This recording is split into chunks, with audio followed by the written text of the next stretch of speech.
ভারতের গঙ্গা নদী চাঁপাইনবাবগঞ্জে প্রবেশ করেছে পদ্মা নাম নিয়ে। চলতি মৌসুমে পানি বৃদ্ধি ও কমার সঙ্গে সঙ্গে রাক্ষসী রূপ নিচ্ছে এই নদী।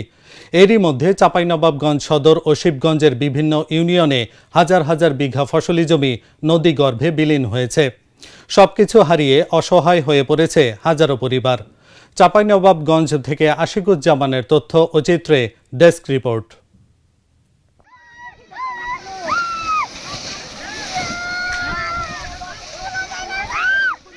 শিবগঞ্জ উপজেলার পাকা দুর্লভপুর ও মনাকষা ইউনিয়নের অন্তত ৬টি জায়গায় তীব্র আকার ধারণ করেছে নদী ভাঙন।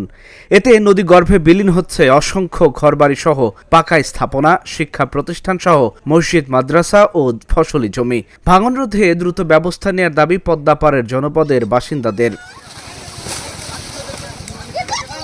নদীতে বহুত কিছু নেমেছে, জায়গা জমি, বাড়ি ঘর, পরিচ্ছন্ন সব কিছু নেমে গেছে। এখন লিচ্ছাকার টিন টান খাড়ো করে বাস করা আছে। সরকার সেটা নদীটা বান্ধা দিতে পারে, তার কারণে নদী ঠাইরা যাবে। যেরকম ভাটতে বাদ দিয়েছে সলিং বাঁধ, এরকম সলিং বাঁধের দরকার। নদী ভাঙন ধরেন যে ও আর কোনো টাইম নাই, নির্ধারিত নাই, সকাল বিকাল মনে করলেন যে ও লাগবে। এই সরকারের উচিত যে এই বাঁধটা বান্ধা দিলে আমাদেরকে অত্যন্ত সুবিধা হবে। ফসলি জমি কৃষকের ক্ষতিগ্রস্ত, যে সামনে ধান কালাই হয় সেগুলা থেকে বঞ্চিত হয়েছে। ভবিষ্যতে যদি বাঁধ প্রতিরোধ ব্যবস্থা না করা হয় পানি উন্নয়নের বোর্ডের তরফ থেকে, তাহলে আমাদের ভবিষ্যতে খাওয়া পড়া এবং বাড়ি ঘরের বসত ভিটাও থাকবে না, বাস করার উপযোগী কোনো জায়গা নাই। কদমতলার এক সাইড, নিশিপাড়ার এক সাইড এবং চরপাকা গমের চরের এখানে বেশ কিছু বাড়ি বর্তমান ভেঙে সরিয়ে রেখেছে।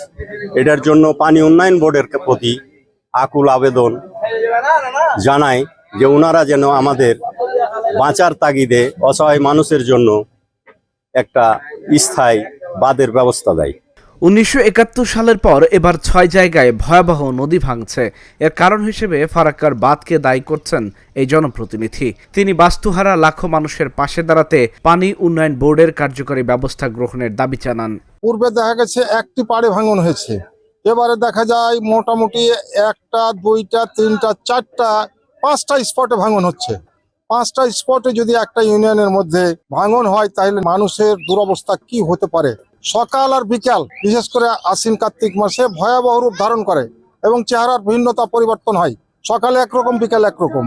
আগামী দিনের এই ভয়াবহতা রূপ থেকে আমার ইউনিয়নবাসী যে কিভাবে পরিত্রাণ পাবে, এই জন্য আমি আকুল আবেদন জানাবো পানি উন্নয়ন বোর্ডের কাছে যেন অনতিবিলম্বে এই ইউনিয়নের যে সমস্ত এলাকায় ভাঙন রয়েছে সে ভাঙন এলাকায় জিও ব্যাগ ফেলার জন্য আমি আবেদন রাখি। শিবগঞ্জের ৬ কিলোমিটারে দ্রুত বাঁধ নির্মাণের জন্য ৭৫১ কোটি টাকার প্রকল্প প্ল্যানিং কমিশনে পাঠানো হয়েছে।